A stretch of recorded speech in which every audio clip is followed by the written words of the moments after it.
Going good so far.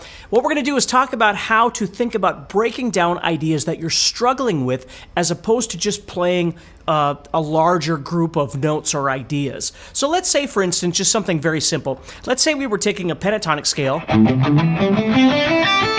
you've got your metronome and you're practicing going up and down a particular position. Just over and over and over, which is great. What you can do is sometimes it helps to just take a little piece of that as opposed to all 6 strings. And there's nothing wrong with practicing all 6 strings, of course. But you could just take a couple of strings and just practice over and over and over and start trying to figure out maybe some issues that you're having with changing strings or issues that you're having with your picking hand or whatever it might be. So if I went back to this,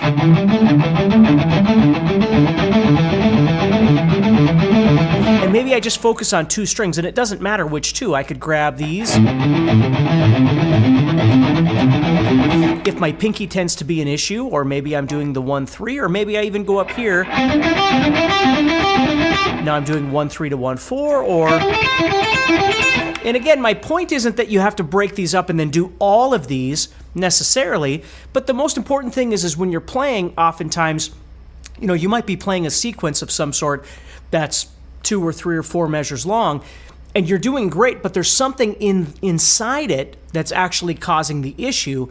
And if you just keep starting from the beginning and the issue's in the center, you're really doing a great job of reinforcing the beginning, right? Which is wonderful. But when you get to the center where the problem is, then we're not really fixing that. So it's nice to just kind of break that down and look at it. Let's say I was doing something where, maybe I'm doing a larger patterned idea or something where I'm going.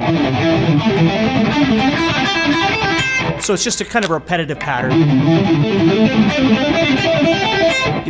It could be anything. But basically what it's doing here is this. So it's the same thing over and over and over. Well, what would be really great to do then is just take one of those and figure out what it is and then develop it and then start figuring out how to move it across the other strings. So if I took that idea and just moved it maybe in the center here and I was playing. So I'm playing a pull-off right here from 7 to 5. And then I'm going down to 7 of the 5th string. And then doing a hammer-on from 5 to 7 on the 4th string. And then this 3 or this 5 here on the 3rd string, and then this pull-off again. And then it starts with a pull-off.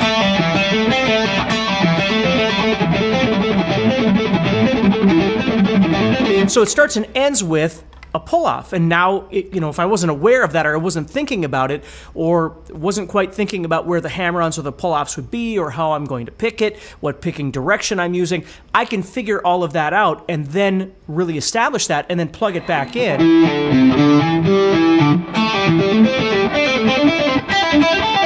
And then start developing the thing as a whole. It's really important to start learning to think about that because it saves you time in the long run if you can find where the problem is right away and then start isolating that problem and develop it.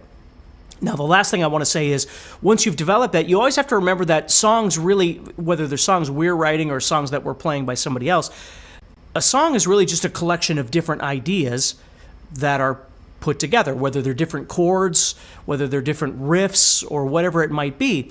And what we need to be able to do is break down the problem spots that we have, but then we also need to understand that when we start building it back up, these pieces are going to connect to the other pieces. And sometimes the problem is in the connection between the 2 pieces.